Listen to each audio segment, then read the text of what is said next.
Themalok here with a bit of a brief rundown on setting up a heavy armor, primarily melee deck. First of all, I'll give you a look at the sort of deck I'm aiming for as an end result. Like I've leveled up quite a lot of skills, so as most of you know, you get more of a glyph the higher you level its skill up. So at level 80, I believe it is, you get your 5th glyph. I always lock one healing ray and one healing touch next to it, so they're always there for emergencies. And Purify is another handy one for removing debuffs, and I'll quite often put my strength buffs locked in there next to it as well. And then I put all 4 of the remaining healing touches in, as many body slams as I can put in there, which is extremely handy for closing quarters with mages and rangers. And I make sure that whole right hand side of my deck is locked. This is primarily a PvP deck, by the way, but it works fine for leveling up. Whirling Blades, incredibly helpful skill. Should work on getting that one up as quickly as possible. It hits more targets than the rest of your melee skills, and it also hits things behind you. I also pour the Rends in, another great skill for PvP and PvE, and it combos with Whirling Blades. A couple of Riposte in there for the defensive boost, and of course a couple of Roots just for keeping things at bay when you're in a bit of trouble. Now I always aim for somewhere between 25 and 30 glyphs, no more.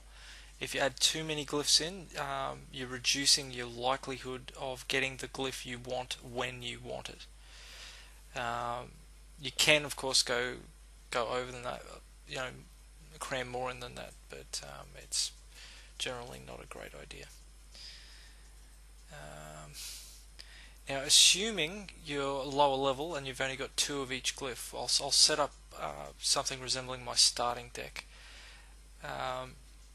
And as the skills I want more of level up, I'll take some of these other ones out. Especially I cannot stress enough, Whirling Blades is one of the best skills for leveling up as melee blades. My deck, I've started putting a lot of Earth in my main deck, but that's only after I got my attunement way up for Earth. It's not so great until you raise that attunement skill up, but of course you've got to use it to raise the attunement.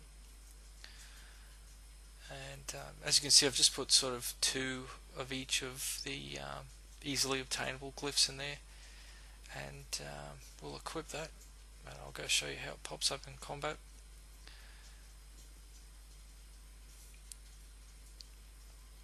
It's more than effective. I'm quite high level already.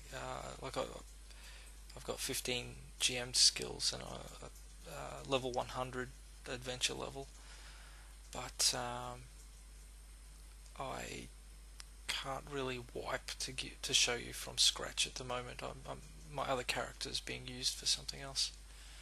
But we'll just go in here into the Crag Foothills and pick a fight, and I'll show you what that deck looks like in combat. Remember, this is the deck I've made up, sort of like my day 1, day 2 deck.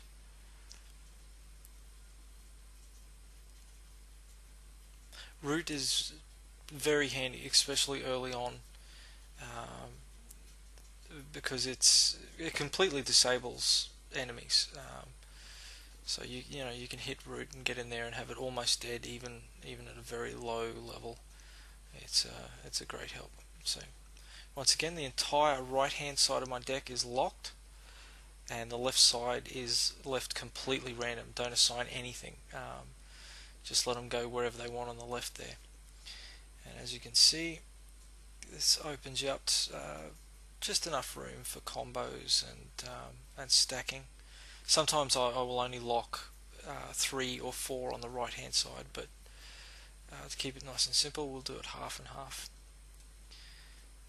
And those two strength buffs, it's worth having both of them because they do stack together. And even without leveling those skills up, the two of them combined give you a substantial strength boost, which is um, exactly what you need as a melee character. We've got here a couple of elves.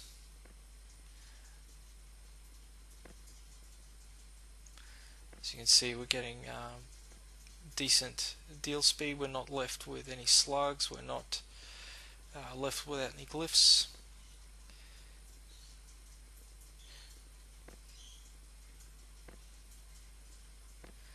And that's very similar to my starting deck, except of course I've got the strength of a level 100 character behind them at the moment.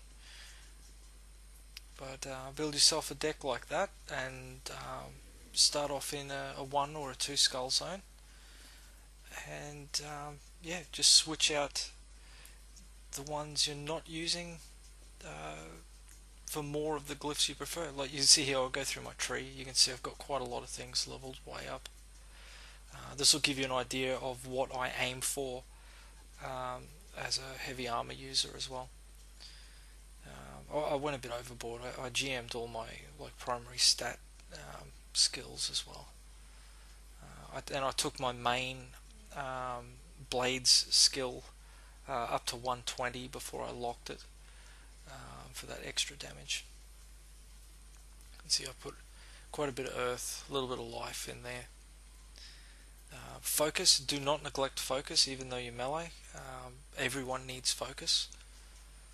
And a few useful skills in subterfuge, but this time through I've just gone for that crit chance and the dexterity out of there. And of course tactics, quite a lot of useful skills in tactics, but I've limited myself a bit. I didn't try to max everything.